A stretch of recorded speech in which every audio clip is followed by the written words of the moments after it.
Hello दोस्तों, मैं श्रवण कुमार आप लोगों को स्वागत करता हूं आपके अपने चैनल सुपर 100 में। दोस्तों, इससे पिछले क्लास में मैंने पढ़ाया था सिंधु घाटी सभ्यता के बारे में, कुछ महत्वपूर्ण स्थलों के बारे में भी पढ़ा था, जैसे हड़प्पा, मोहनजोदड़ो, लोथल, इन सभी के बारे में हमने पढ़ा है। अब एक इसी के दरमियान जो नया उत्खनन हुआ है सिंधु घाटी सभ्यता में, जो कि एक महत्वपूर्ण है, वो है रोपर। रोपर की खोज 1953 ईस्वी में हुई थी। इसे खोज करता थे अगिदत शर्मा। ये रोपर स्थान है पंजाब के सतलज नदी के किनारे, पंजाब में सतलज नदी के किनारे।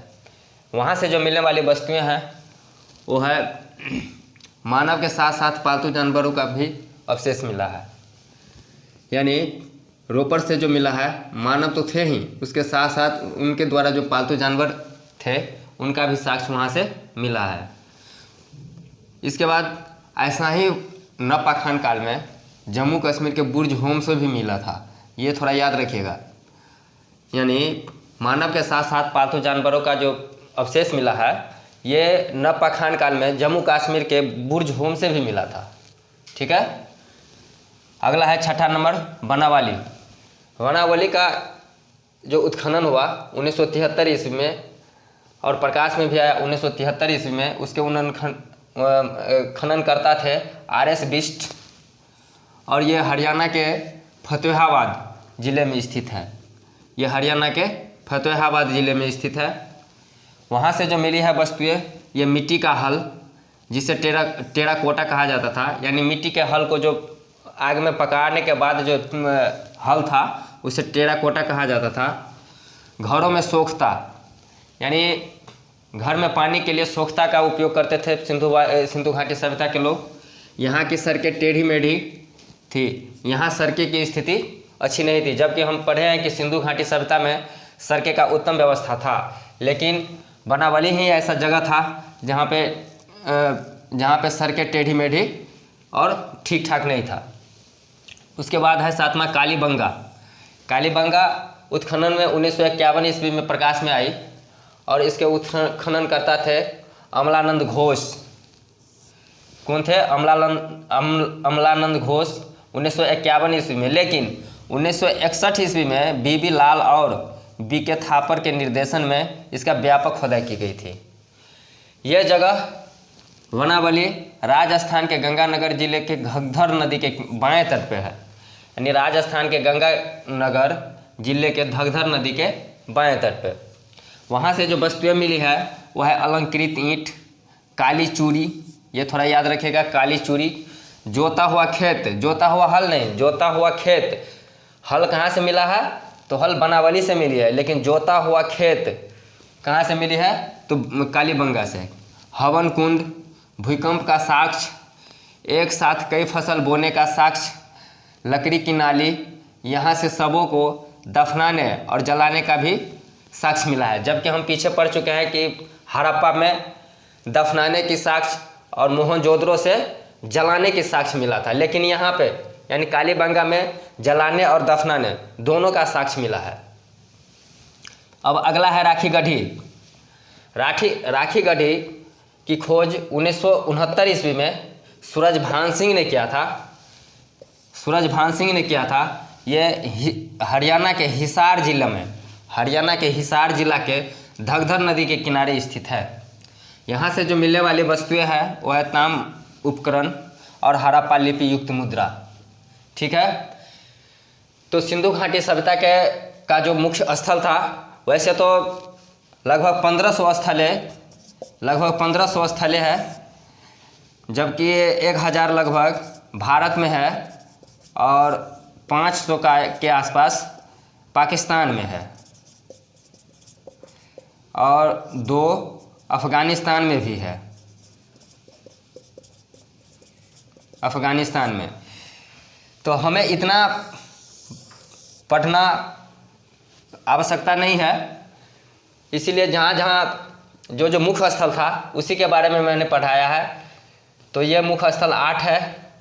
सबसे पहला था आपको हड़प्पा, दूसरा था मोहनजोदड़ो, तीसरा था चनहुद्रो, चौथा था लोथल, पांचवा है रोपर, छठा है बनावली, सातवां है कालीबंगा और आठवां है राखीगढ़ी। इन 8 को अगर आप याद रखते हैं तो निश्चित रूप से यहाँ से जो मिलने वाली वस्तुएं हैं, यहाँ से लगभग 3 से 4 क्वेश्चन बनता है हर एग्जाम में। इसीलिए आप इन 8 को सही से पढ़िएगा। उसके बाद आगे बढ़ते हैं। सिंधु घाटी की विशेषता, सिंधु घाटी की विशेषता क्या थी इसके बारे में थोड़ा देख लेते हैं। सबसे पहला है सिंधु सभ्यता एक नगरीय यानी शहरी सभ्यता थी।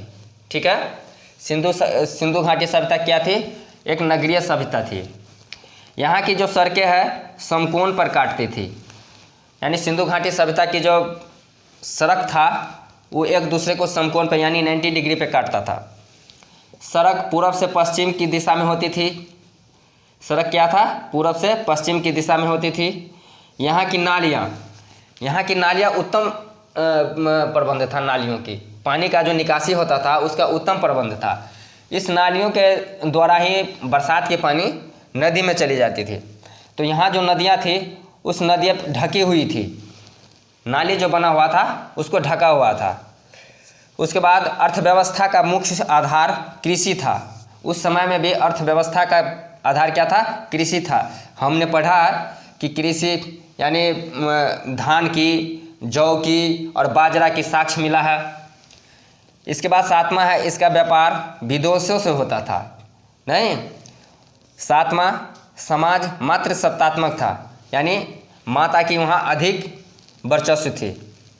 8वां है यहाँ की जो लिपि थी वो भावचित्रात्मक थी, जो कि हम पहले भी पढ़ चुके हैं। 9वां मुहरों पर एक सिंह वाला जानवरों का चित्र था। ये याद रखिएगा, पूछ देगा कि मुहरों पर एक सिंह वाला जानवरों का साक्ष्य कहाँ से मिला है? तो सिंधु घाटी सभ्यता से। उसके बाद 10वां है यहाँ से गाय का, ध्यान रखिएगा, यहाँ से गाय का कोई साक्ष्य नहीं मिला है। ठीक है। 11 में यहाँ जो माप तौल का जो बाट था वो 16 के गुणज में था, यानी 16 केजी हो, 16 केजी हो या 16 फीट या 16 मीटर जो भी हो, लेकिन 16 के गुणज में था, यानी 16, 32, 36, 48, 64 इस प्रकार से था। यहाँ का जो बाट था वो 16 के गुणज में था। अगला है यहाँ के लोग युद्ध या तलवार से परिचित नहीं थे, यानी सिंधु घाटी सभ्यता के लोग युद्ध और तलवार से परिचित नहीं था। 13वां है यहाँ के लोग लोहा से भी परिचित नहीं थे। क्या थे? ये क्वेश्चन पूछता है सिंधु घाटी सभ्यता लोहा से परिचित यानी लोहा से परिचित थे या नहीं, तो इसमें ये क्वेश्चन पूछता है। तो क्या होगा? लोहा से परिचित नहीं थे सिंधु घाटी के सभ्यता। तो सिंधु घाटी सभ्यता के बारे में हमने पढ़ा है, वहाँ से क्या क्या मिला है इसके बारे में भी पढ़ा है, कौन सी जगह किस नदी के किनारे है यह भी हमने पढ़ा है।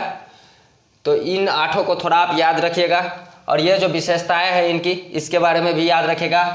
अब एक क्लास और होगा सिंधु घाटी सभ्यता के, कि यह सभ्यता की पतन कैसे हुई, यानी सभ्यता तो बनी लेकिन आज वो है नहीं, तो ये यानी इतनी विकसित सभ्यता समाप्त कैसे हो गई, इसके बारे में हम अगले क्लास में पढ़ेंगे। Thank you.